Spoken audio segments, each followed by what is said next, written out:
Graça e a paz, Senhor Jesus. Amém. Amém. É um privilégio para mim estar aqui porque eu me lembro quando criança, na congregação da Vila Terezinha, era um pouquinho gente assim. Era desse jeitinho assim. E é uma... Eu acredito que Deus não faz as coisas por acaso. Amém. E que Ele tem uma história. E às vezes a gente fica duvidando do que Ele está fazendo. E Ele está fazendo muita coisa. Amém. Eu me lembro lá na Vila Terezinha, algumas famílias. E como cantou o irmão aqui, que lindo. Continua cantando, irmão. Não para não. Me lembrei de algumas irmãs que cantavam lá na Terezinha. Uma delas, a mãe da agora presbítera, né?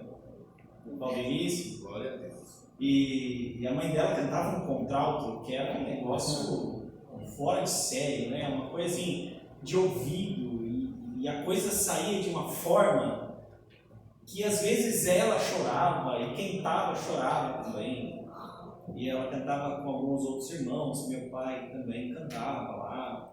E tinha as famílias, e eu me lembro das famílias chegando, um monte de criança. E criança é bênção do Senhor, né? Criança é bênção do Senhor. Eu me lembro, eu fui no casamento da Valdelice com o Tiago.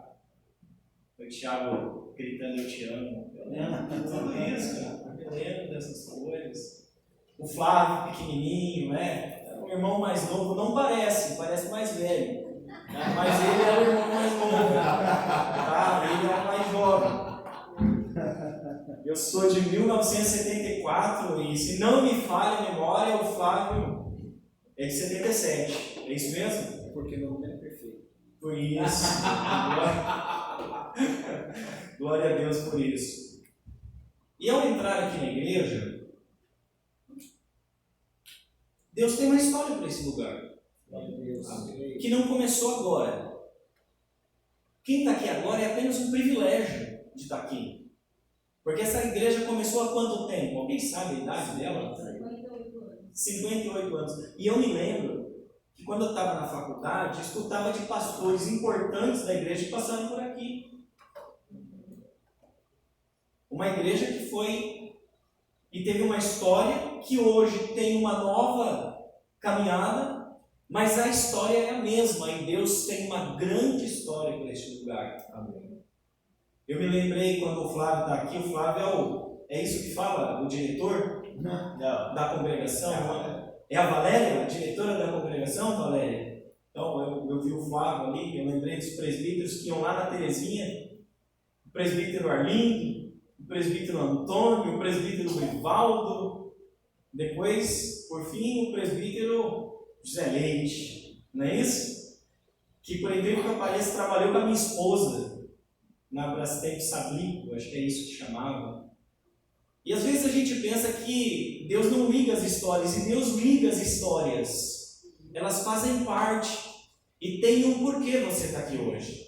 E creia que Deus tem uma história para vocês que estão na liderança da igreja, para vocês que estão aqui, porque Deus tem feito deste lugar um lugar de libertação. Amém. E quem entrou aqui hoje, entrou não porque veio por vontade própria, por mais planejado que seja a nossa vinda para cá, mas nós viemos porque Deus nos trouxe neste lugar. Amém. E eu me lembro de uma canção antiga, bem antiga, que diz que Deus marcou o encontro conosco. Deus marcou o encontro com a gente. E foi o Espírito Santo que nos trouxe aqui. Amém. Amém, irmãos? Então nós vamos, a partir deste momento, entender o nosso propósito neste lugar. Aliás, uma palavra que o Flávio, que eu falei para ele falar, o seminarista Flávio Tavares Ribeiro, sempre falava o propósito. Deus tem um propósito, é jovem com propósito, é adulto com propósito, é o seminarista Flávio com propósito. Todos temos propósito e Deus tem um propósito para esta igreja. Amém? Vamos fechar os olhos, vamos orar? Feche os teus olhos. Senhor Deus, nosso Pai Celestial, nós vamos ouvir a Tua palavra, nós vamos ler a Tua palavra, nós vamos ouvir aquilo que o Senhor já tem preparado no Teu coração para o nosso coração. Por isso, ó Deus, através do Espírito Santo, abre o nosso coração para compreender a Tua voz. Dirija-nos, ó Deus, para que ao compreender, que nós possamos colocar em prática na nossa vida, para que a palavra lançada como semente venha brotar e dar muitos frutos, ó Deus. Faça-nos, ó Pai, vasos de bênção. Esta é a nossa oração, em nome de Jesus. Amém. Amém. Deixa eu só abrir aqui. Isso. Eu estava contando na vinda para cá que Deus mostrou um tema para mim, para trazer hoje aqui, e eu estava pensando nele e Deus me levou para outro. Eu disse, não, você vai falar outro. Aí eu fui neste outro tema, pensando neste tema, e aí Deus, quando eu vim para São Paulo, Deus falou, não, você vai falar outro. Pelo menos era o sentimento que eu tinha naquele momento. E hoje, quando eu vi o Flávio chegou lá em casa e foi conversar comigo, aí Deus falou assim, sabe aquele primeiro tema que eu te falei lá no começo, quando você ficou sabendo que vinha para cá? É sobre ele que você vai falar. E hoje nós vamos entender, através da identificação daqueles que são falsos, o porquê nós que somos discípulos de Jesus somos verdadeiros. Então eu gostaria que você abrisse a sua Bíblia lá no Evangelho de Mateus, capítulo 7, versículos 15 ao versículo de número 23. Mateus, capítulo 7, do versículo 15 até o versículo de número 23.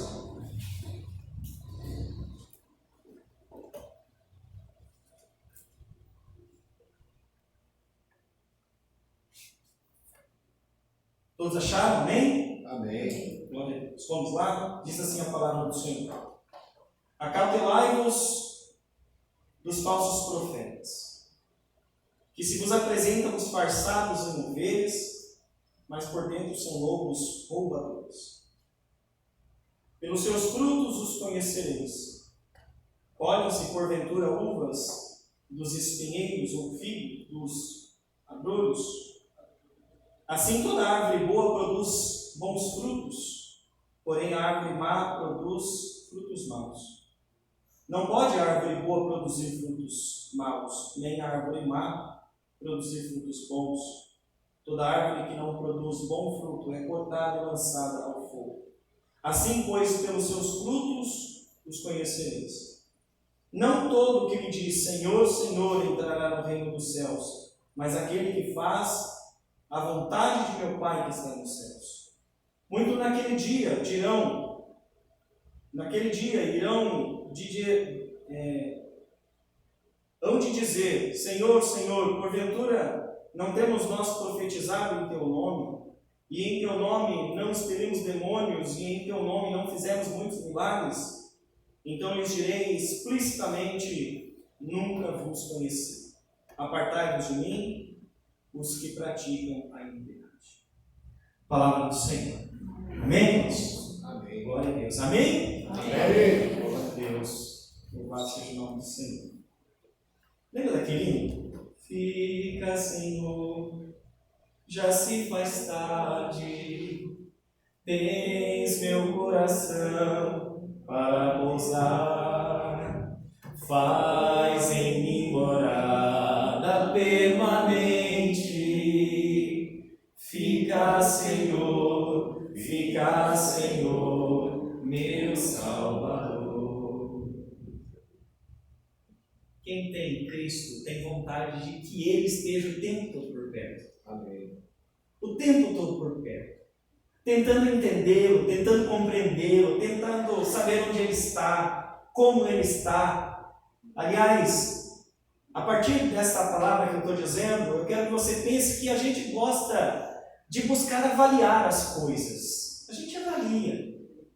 A gente é humano, é ser humano. A gente gosta de avaliar a forma das pessoas, o jeito das pessoas, o jeito das coisas que acontecem à nossa volta. Para essa introdução, eu até lembrei da questão da avaliação de um tipo de rosa, por exemplo. Quem é que gosta de rosa? Gosta de planta? Gosta de plantar? E a gente avalia qual é o tipo da rosa, e para avaliar, a gente vê atentamente a extensão do seu pendão. Cautelosamente a gente pega esse pendão e faz a análise das folhas, que tipo de folhas.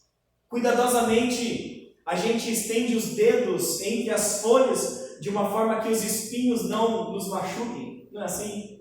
A gente ali, atentamente, tem gente que vai pegar a rosa de jeito maneiro, não é? Mas quem gosta sabe muito bem o que é avaliar. Você olha, você pega, você sabe que tem espinho, rosa tem espinho, não é isso? E glória a Deus por isso, né? Senão a gente estava sempre cortando todas as rosas. Isso deixa elas crescerem e serem bonitas do jeito que Deus as fez. Então nós colhemos a rosa, cuidadosamente estendemos os dedos entre as folhas, a forma dos espinhos para que não nos machuquem, e nós colhemos a rosa, primeiro sem avaliar, depois avaliando. Mas quando nós colhemos de uma forma que as pétalas não caem. Ninguém quer que as pétalas da rosa caiam. Então a gente é minucioso nas coisas. Em tudo que a gente faz, a gente é minucioso. Por exemplo, você já andou numa estrada de barro na rua? Eu, quando criança, para ir à igreja, andava no meio do barro. E quando estava chovendo, tinha que pisar no lugar certo. Primeiro, para não sujar o sapato. Segundo, para não escorregar. Terceiro, para não sujar a calça. E eu me lembro que quando a gente chegava no lugar lá na Terezinha, que tinha o asfalto, se estava chovendo, a gente passava ainda na água da chuva o pé para dar uma limpada. Tudo a gente avalia. Então a gente avaliava onde a gente pisava ou colocava os nossos pés. Nós analisamos atentamente a extensão, nós analisamos as manobras, nós somos cautelosos em tudo o que acontece na nossa vida. Isso é cuidado, isso é cautela. Com os filhos nós somos cuidadosos. Com a igreja nós somos cuidadosos. Há quem diga que reunião de presbitério muitas vezes não nos leva a lugar nenhum. Eu digo que se não houvessem essas reuniões, nós não teríamos cautela em muitas coisas na vida da igreja. Porque precisa parar, precisa avaliar, precisa pensar na direção, no caminho que a igreja está tomando, no rumo que ela está tomando. Isso é cuidado, isso é cautela. Nós somos cuidadosos, nós somos cautelosos. Cuidado é aquilo que é submetido a uma rigorosa análise. Tudo é avaliado. Cuidado é o que faz com primor, bem feito. É uma ação meticulosa, é uma ação assertiva. É cuidado. Cuidado que a gente tem com a nossa família, cuidado que a gente tem com a nossa finança, cuidado que a gente tem com a nossa esposa ou com o esposo. É o cuidado, é a forma de avaliar as coisas de uma forma que você faça tudo muito bem feito. Até digo que se nós estamos à frente da igreja, nós temos que fazer as coisas bem feitas, não empurrar as coisas, não fazer as coisas de qualquer jeito, porque, como eu muitas vezes digo nas igrejas onde passo, Satanás não brinca de ser Satanás, e muitas vezes nós brincamos de ser crentes. Nós brincamos de ser crentes. E é sobre cuidado que Jesus está falando no Sermão do Monte, no texto que nós lemos em Mateus. O Sermão do Monte, registrado lá em Mateus 5, 1 até o 7, 29, é uma exortação ao cuidado em vários aspectos da ética no reino de Deus. Em várias áreas. Jesus fala sobre muitas coisas. É o ensino de Jesus, é a ética de Jesus, é a ética do reino. Cuidado, Jesus diz, com os falsos profetas. Cuidado com os falsos profetas. Como eu disse, cuidado é cautela, é saber avaliar as coisas, é ser meticuloso, é cuidado. Falso é tudo aquilo que parece verdadeiro. Parece. Mas não é. Pelo contrário, é o inverso à verdade. Porque não tem exatidão ou fundamento. O que é falso não tem cuidado. O que é falso não é meticuloso. O que é falso não quer fazer as coisas de forma perfeita. Se Deus colocou esta igreja sobre a tutela da IPI de Vila Terezinha, é para cuidar com cuidado, com amor, fazer as coisas de forma plena, porque é um privilégio ser líder neste lugar. Ao mesmo tempo que aqueles que aqui estão, continuem com cuidado para continuar pregando o verdadeiro evangelho, porque Deus não avalia as igrejas pelo tamanho, a quantidade de pessoas, mas por uma fé genuína e verdadeira diante de Deus.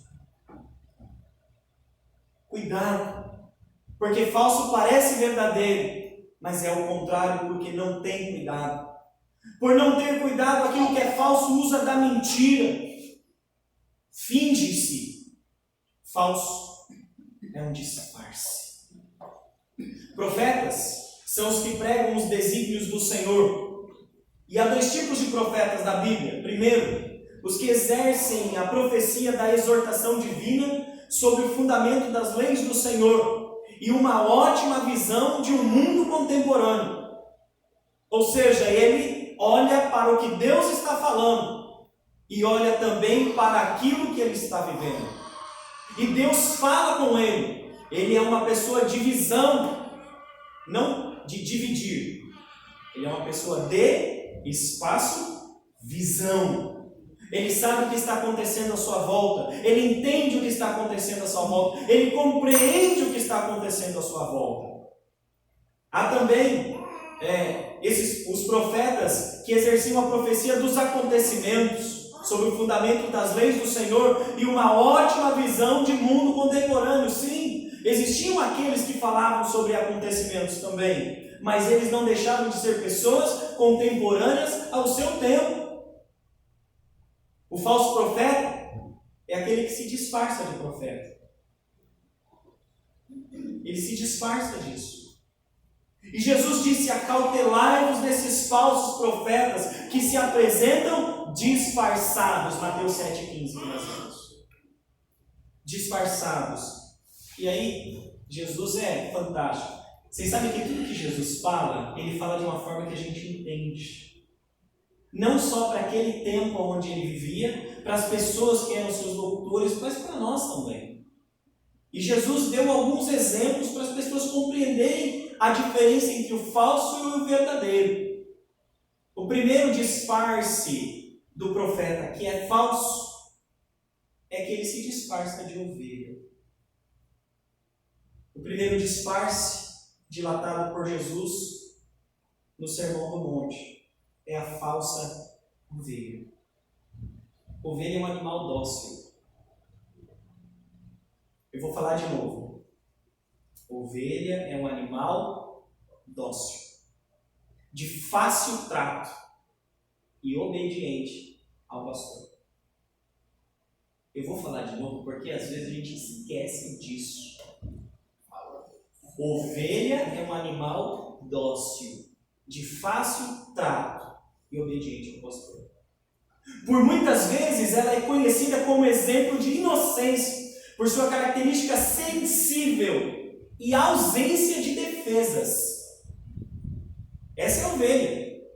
Os lobos e animais predadores miram em ovelhas e facilmente, se não protegidas pelo pastor, essas ovelhas são cercadas para que sejam roubadas seus cordeiros ou elas mesmas atacadas. E elas nem se defendem. Elas não sabem o que é se defender. Porque ela é dócil. Porque ela é mansa. Porque ela tem fácil trato. Ela é obediente ao pastor. Ela jamais vai pensar que o lobo vai fazer alguma coisa de mal contra ela. Às vezes, olhando para as igrejas do século XXI, a gente fica pensando: será que os membros das igrejas hoje são dóceis? São de fácil trato? São obedientes ao pastor? Hein, pastor? O pastor tem que cuidar. O pastor tem que cuidar. As ovelhas também são cuidadas pelos pastores com grandes rebanhos. Mas isso não significa que por estarem em grande quantidade são menos suscetíveis às investidas dos predadores. Vocês lembram do Salmo 23? O pastor tem que estar lá cuidando, ou até mesmo daquela pregação de Jesus, a parábola da ovelha perdida. Ali são 3 coisas perdidas, não é? A parábola da ovelha perdida, a parábola do dracma perdida, a parábola do filho perdido. A gente chama de pródigo, mas é perdido. Os 3 perdidos.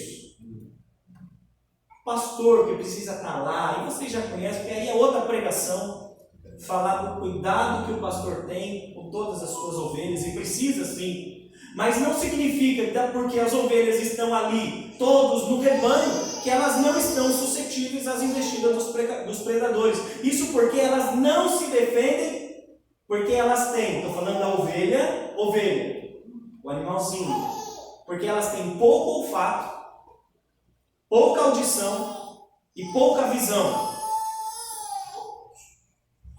A ovelha é assim, ela tem pouco olfato, ela tem pouca audição e ela tem pouca visão. E ela tem uma estrutura corporal muito suscetível, sem defesas. É um animal sem defesa nenhuma. Muito fácil de ser pegada pelos seus predadores. As ovelhas, eu escrevi aqui, são passarinhos vestidas de lã. Pássaro da boa. E pássaro da boa. É interessante como entendemos porque a imagem do pastor é tão intensa nos relatos bíblicos quanto ao cuidado com o povo de Deus.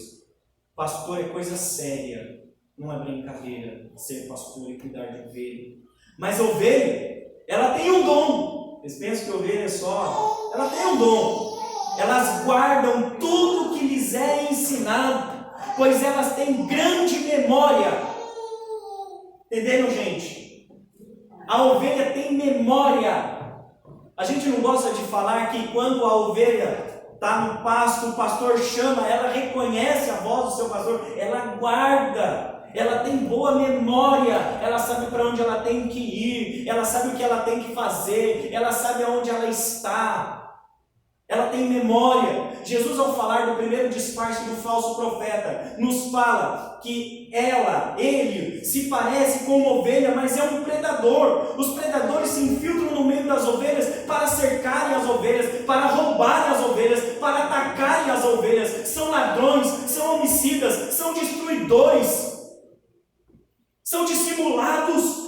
O ladrão, como diz lá em João 10, parte A, ele vem somente para roubar, matar e destruir. E ele entra no lugar das ovelhas para isso. Cuidado, igreja, com as falsas ovelhas. O livro de Judas nos dá grandes ensinamentos relativo a esse tema. Ele escreve, Judas 1:4, pois certos indivíduos se introduzem com dissimulação. Judas 1:8, este da mesma sorte, quais sonhadores alucinados, não só contaminam a carne, como também rejeitam o governo, difamam autoridades superiores. Judas 1:10, estes porém quanto a tudo que não entendem difamam, e quanto a tudo que não compreendem por instinto natural, como brutos sem razão, até nestas coisas eles se corrompem.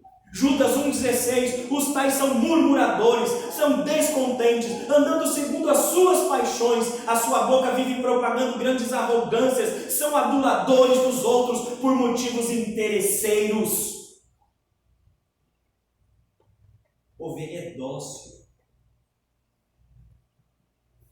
Ovelha é de fácil trato. Ovelha não é murmuradora. Ovelha não é briguenta. Ovelha não pensa em si mesma. Cuidado com as falsas ovelhas. Um grande ensinamento nessa questão está aliado à aptidão, o dom da ovelha. Memória. Salmo 119:11. Alguém lembra desse versículo? Guardo no coração as tuas palavras para não pecar contra ti. Guardo no meu coração as tuas palavras para não pecar contra ti. Memória. Quem ovelha tem memória. Quero trazer à memória o que pode me dar esperança. Vocês lembram dessa canção? Quero trazer à memória aquilo que me dá esperança. Eu quero trazer à memória aquilo que me dá esperança. Como é bom poder pertencer ao Deus de amor. Olha a vontade da ovelha, ela só quer pertencer, ela só quer estar lá, ela só quer estar do lado da sua amiga, do seu companheiro, do seu irmão, da sua irmã.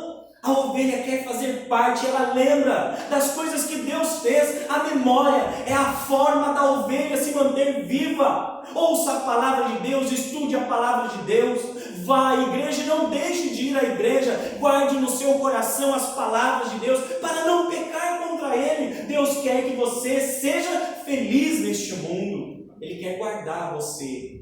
E embora muitas vezes nós como ovelhas nos perdemos, Deus vai nos buscar, porque nós nunca vamos deixar de ser ovelhas. Mas cuidado com as falsas ovelhas. O segundo disfarce que Jesus fala é o disfarce da árvore frutífera.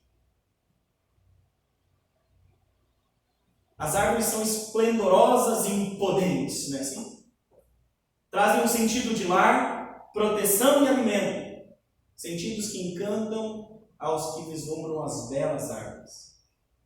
Eu, quando criança, gostava de subir em árvore. Quem gostava de subir em árvore? Oh, glória a Deus. Ficar lá, sentindo o vento bater, tentar pegar um abacate, ficar com marcas para a vida inteira. Não vou contar essa história para vocês, não. Tenho marcas de pegar abacate até hoje na minha vida, não é? E subir lá. Eu me lembro daquela árvorezinha que hoje em dia dizem que está entrando não tendo mais nos lugares, é aquela ameixa amarela, a pequenininha. Gente, como é gostoso comer aquela ameixa amarela. E não é para lavar não, é para comer sem lavar. O gostoso é comer ameixa amarela sem lavar. Estou vivo até hoje, irmãos. Criei anticorpos. Eu me lembro que uma vez eu fui num curso, numa empresa que eu trabalhava fora, aí tinha um pé dessa amarelinha, peguei, aí meu colega disse assim, como é que eu faço agora para comer? Eu falei assim, é só comer, põe na boca e come. Mas não tem que lavar? Eu falei, meu Deus do céu. Não, irmãos, lavem, tá? Eu fazia isso quando criança, mas a minha geração é bem forte, né? É uma geração forte, hoje tem que lavar. Vai saber, né? Glória a Deus. Árvores, glória a Deus, árvore. Quem não fugiu de uma abelha tentando pegar goiaba? A palavra árvore é derivada do latim que significa elevado, erguido, ereto. No sentido representativo, é o que se destaca, é proeminente, é visível. E visível a todos pela sua grandeza. Quem não gosta de admirar uma árvore? Na Bíblia há muitos sentidos lindos e cheios de importância sobre as árvores. Provérbios 3,18. A sabedoria é a árvore que dá vida a quem a abraça. Quem a ela se apega será abençoado. Provérbios 11:30. O fruto da retidão é árvore da vida, e aquele que conquista almas é sábio. Provérbios 15:4. A língua serena é árvore da vida, mas a perversa quebranta o espírito. Como é interessante os textos bíblicos que falam sobre árvore. Nesses textos que lemos, nessas citações, há algo interessante no aspecto de cada árvore da vida. A primeira que eu citei é a árvore da sabedoria, a segunda é a árvore do fruto da retidão, e a terceira é a árvore da língua serena, que é o oposto da perversa. Você vê que muitas vezes a gente percebe a beleza do texto bíblico, mas nós não percebemos o que está escrito lá. Nós não compreendemos porque nós não olhamos atentamente. Sim, nessa linha podemos perceber o quão importante é o aspecto dessa citação didática de Jesus sobre os falsos profetas serem falsas árvores frutíferas. Árvores de Deus dão os frutos da sabedoria, da retidão, de uma língua serena. Um sentido de sabedoria e retidão em oposição a uma língua perversa. O que faz uma língua perversa? Perversidade. É difícil, às vezes, conversar com pessoas que vivem na sua boca, na maledicência. Não confiam, não acreditam, maldizem tudo que vem. A igreja está cheia hoje. Hoje o Flávio me disse assim, e eu creio em nome de Jesus, uma palavra profética que ele disse hoje. Ele disse assim: lá tinha 5 membros, eu tenho 5 membros, é isso? Eu falo. Agora tem 10. Se você chegar numa igreja de 300 membros, 400, 500, 1000 membros, talvez alguém vá olhar com deboche para isso. São só 5. Aí eu disse para ele: então fala para estes que tem 1000, que de cada 5 vem mais 5. Se tem 1000, vai ter que ter 5.000. Crescer 5 pessoas de 5 que tem é 100%. E não é tamanho de igreja, é poder de Deus. Aleluia. É poder de Deus. A árvore de Deus dá os frutos. A falsa árvore não, ela é proeminente, mas as conhecemos pelos frutos, ou pela língua. Vejamos o que diz Tiago 3, 5 a 18. Assim também a língua, pequeno órgão, se gaba de grandes coisas. Vede como fagulha põe em brasa tão grande selva. Ora, a língua é fogo, é mundo de iniquidade. A língua está situada entre os membros do nosso corpo e contamina o corpo inteiro. E não se põe em chamas toda a carreira da existência humana, como também é posta ela mesma em chamas pelo inferno. Pois toda espécie de feras, de aves, de répteis e de seres marinhos se doma e tem sido domada pelo gênero humano. A língua, porém, nenhum dos homens é capaz de domar. É mal incontido, carregado de veneno mortífero. Com ela bendizemos o Senhor e Pai, também com ela amaldiçoamos os homens, feitos à semelhança de Deus. De uma só boca procede bênção e maldição. Meus irmãos, diz Tiago, não é conveniente que estas coisas sejam assim. Acaso pode a fonte jorrar do mesmo lugar o que é doce e o que é amargoso? Acaso, meus irmãos, pode a figueira produzir azeitonas ou a videira figos? Parece a pregação de Jesus, não parece? Tampouco fonte de água salgada pode dar água doce. Quem entre vós é sábio e inteligente, mostre em mansidão de sabedoria, mediante condigno proceder em suas obras. Se pelo contrário tendes em vosso coração inveja amargurada e sentimento faccioso, nem vos glorieis disso, nem mentais contra a verdade. Esta não é a sabedoria que desce lá do alto, antes é terrena, animal e demoníaca. Pois onde há inveja e sentimento faccioso, aí há confusão de toda espécie de coisas ruins. A sabedoria, porém, que vem lá do alto, é primeiramente pura, depois pacífica, indulgente, tratável, plena de misericórdia e de bons frutos, imparcial, sem fingimento. Ora, é em paz que se semeia o fruto da justiça para os que promovem a paz. As árvores de Deus, o fruto é a paz, que excede o entendimento. Que excede o entendimento. Falsas árvores frutíferas são línguas de fogo que incendeiam muitas outras árvores. Eu nem preciso falar muito disso, nós podemos imaginar muitas coisas. O terceiro disfarce que Jesus fala no texto é o disfarce de devotos. Devoção é algo lindo, é algo pleno, é lindo. Devoção é um apego sincero a Deus, com práticas profundas de espiritualidade, comunhão e santificação. Uma vida de piedade. Para o devoto, a vida religiosa não está apenas regrada para uma vida eclesiástica e litúrgica. O devoto leva os preceitos para amparar as ações da vida comum. Quem é devoto não é devoto só na igreja. É devoto em casa. É devoto na padaria. É devoto na escola. O que é aqui é em todo lugar. É isso que eu estou dizendo. Ele não muda. Na igreja, porém, os falsos devotos fingem amor, fingem companheirismo, fingem aliança, fingem santidade, fingem dissimulando adoração plena sob a vestimenta de um autêntico beato. Mas não somente na igreja são assim, no mundo também, na casa, na padaria, na escola, no mercado, entre amigos, na faculdade, no meio da família. Talvez alguém diga, são pessoas perfeitas porque são aquelas que estão sempre julgando as outras pessoas, sob o ponto de vista, o aspecto de que elas são perfeitas. Como a vida espiritual está ligada ao sagrado, fingem estar falando de Deus quando elas fecham os olhos. Fingem estar falando com Deus quando elas fecham os olhos. Aliás, abrindo aqui um parênteses, tem um momento litúrgico na igreja que chama momento de contrição. É o momento do maior milagre na igreja. Perdão de Deus. Vocês concordam? O perdão de Deus não é um milagre? É um milagre. Aí o pastor aqui liturgicamente, ou o liturgista, vai dizer o seguinte: irmãos, fecha os teus olhos, fala com Deus, peça perdão. Depois de alguns instantes, o irmão levanta e ora em favor da igreja. Irmãos, se eu estiver errado, vocês me digam. Fecha o olho, passa 5 segundos. O que disse que era para orar depois que todo mundo orou em silêncio, já começa a orar. Não deu tempo nem de falar com Deus. E aí já ora.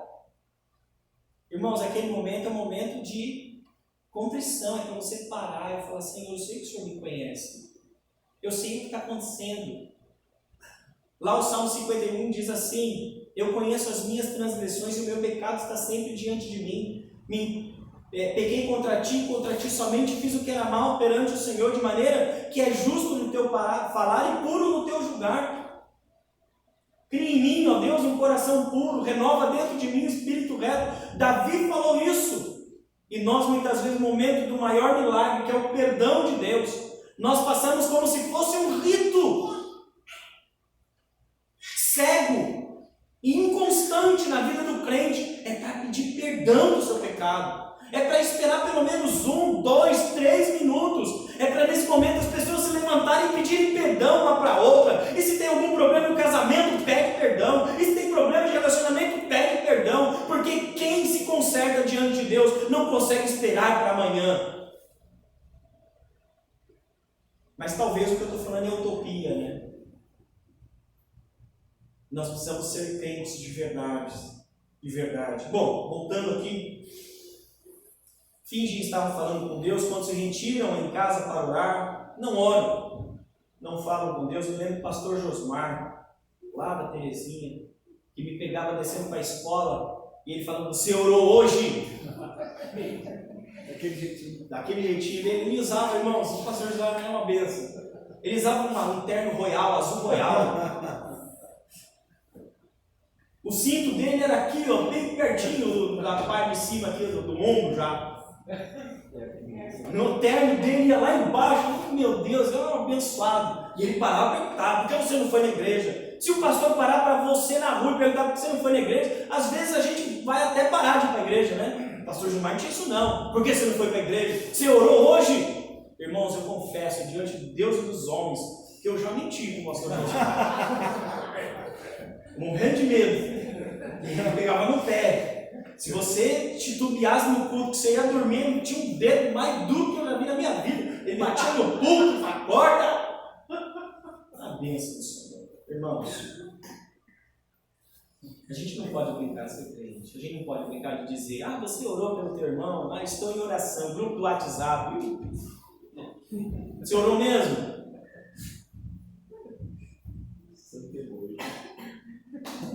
Dissimulação.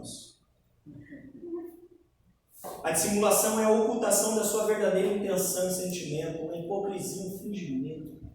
Jeremias 17:10, eu, o Senhor, esquadrinho o coração. Será que a gente não sabe que Deus sabe de tudo? Eu provo os pensamentos, e isso para dar a cada um segundo o seu proceder, segundo o fruto das suas ações. Sim, o fruto das ações do dissimulado é a destruição do povo, é a destruição da comunidade. Segundo Pedro 2:1-2, assim como no meio do povo surgiram falsos profetas, também haverá entre vós falsos mestres, os quais introduzirão dissimuladamente heresias destruidoras, até o ponto de renegarem o soberano Senhor que os resgatou, trazendo sobre si mesmo repentina destruição. E muitos seguirão as suas práticas libertinas, e por causa deles será infamado o caminho da verdade. Se lembram lá de Hebreus? Pela fé vocês são salvos, isso não vem de nós, é dom de Deus. Tem gente que acha que é. Nós temos parte nisso. Se não fosse Deus, nós não estaríamos aqui hoje. É a graça de Deus que nos buscou, porque a graça dele nos envolve. E nós não conseguimos negar a graça de Deus. Porque quando Deus decide buscar a sua ovelha, ele traz. E ele virá, e ouvirá, e voltará a conviver com as outras 99. Pedro está falando sobre essas pessoas que muitas vezes criam grandes coisas problemáticas na igreja, grandes erros doutrinários e teológicos. Lembra que eu falei do cuidado, avaliação, olhar, pensar? Nós, pastores, líderes, igreja, precisamos sempre ter esse cuidado. Fico imaginando pessoas que tínhamos como firmes homens e mulheres de Deus, santos, perfeitos, profundos espirituais, cheios de sabedoria. Na igreja, quantas vezes a gente vê gente que frisa a testa nas canções, na oração, gritam enquanto falam com Deus, entregam tudo de uma forma dissimulada diante dos outros, revelando que nada tem com o mestre. Não são discípulos de Jesus. Há uma história interessante que eu ouvi de um pastor amigo, que em tempo de reuniões um pastor fez amizade com o outro. Contudo, quando um deles estava em trabalho, o outro aproximou-se do seu presbítero e começou a persuadi-lo para tomar o lugar do seu colega na liderança pastoral da comunidade.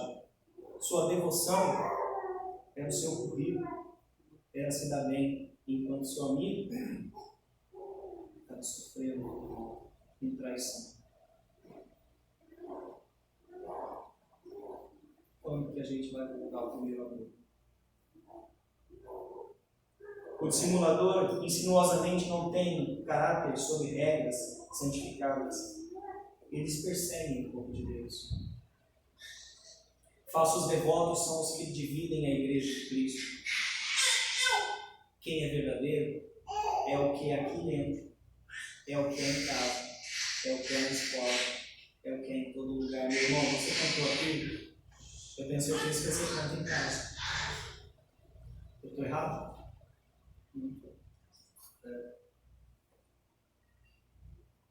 Você não precisa de uma guitarra, de uma água, mas o irmão aqui foi firme, hein? Achou o tom. Mas você cantou com o coração. O crente é assim. Ele faz com o coração. Ele não está aqui para satisfazer as pessoas, mas para adorar a Deus. Para concluir, os disfarces são todos denunciados por Jesus aos que ouviram o Sermão do Monte. Há 2022 ou 2024 anos atrás. Sabe quem ouviu? Foram os discípulos de Jesus que estavam lá. Hoje, quem está ouvindo é você. Porque você é ovelha. Porque você é árvore frutífera. Porque você é verdadeiro devoto. Os que se disfarçam de ovelha, Jesus ensina que estão sempre roubando e devorando. São os lobos. Os que se disfarçam de árvores, Jesus ensina que são os que incendeiam com línguas de fogo. Os que se disfarçam de devotos são dissimuladores, estão trabalhando constantemente para dividir a igreja. São os falsos profetas, sempre pensam em si mesmos mais do que os outros. Nunca fazem pelos outros, nunca trabalham pelos outros, nunca olham para os outros, nunca se esforçam pelos outros, nunca falam a verdade, nunca se preocupam com o todo, nunca dão importância. São lobos, línguas venenosas, perversos, acautelai-vos dos falsos profetas. Por fim, trago parte de um texto de um teólogo chamado Karl Barth sobre o falso profeta. E esse texto é interessante, que ele diz assim: o falso profeta é a pessoa, é o pastor, que agrada a todo mundo. Seu dever é dar testemunho de Deus, mas ele não vê a Deus. E prefere não ver, porque vê muitas outras coisas. Segue seus pensamentos humanos, conserva-se interiormente calmo e seguro, Evita habilmente tudo quanto incomoda. Não espera senão poucas coisas ou mesmo nada da parte de Deus.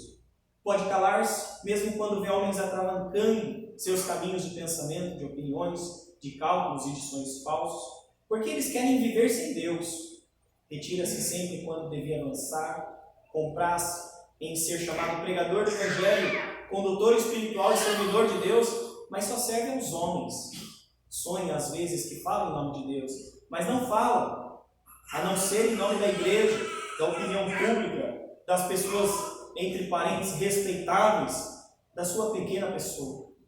Ele sabe que desde agora e para sempre os caminhos que não começam em Deus não são caminhos verdadeiros, mas não querem incomodar nem a si mesmo nem aos outros. Por isso é que ele diz e pensa: continuemos prudentemente e sempre alegres em nosso caminho atual. As coisas vão se arrumar. Abram os olhos, igreja. Porque galardão de profeta é luta espiritual. Galardão de profeta é enfrentamento de desafios. Jesus disse: no mundo vocês vão ter aflições, mas tenham bom ânimo, eu venci o mundo. Pedro diz: talvez vocês passem por alguns problemas, por alguns momentos de contrição, mas esse momento é curto. Vai passar e vocês vão vencer. Irmãos, em nome de Jesus, seja o que for, não deixe de ser ovelha, não deixe de ser árvore frutífera, não deixe de ser crente, discípulo, devoto a Deus de verdade. Abra os olhos, igreja. O falso profeta talvez seja perfeito. Você sabe que você não é. Por isso você é uma ovelha do Senhor. Os demônios não vão resistir a esta igreja. As portas do inferno não prevalecerão sobre as portas da igreja, porque a igreja de Cristo já nasceu vitoriosa. Haja o que houver, Deus vencerá. Amém, irmãos? Deus abençoe a sua vida, em nome de Jesus. E eu agradeço o privilégio de poder estar pregando aqui, de vir uma vez por mês aqui, em nome de Jesus. E eu creio, em nome de Jesus, no tempo certo e no tempo de Deus, as coisas vão acontecer de uma forma que a igreja possa, sim, voltar a ter a sua plenitude enquanto igreja local. Mas não deixa de ser igreja.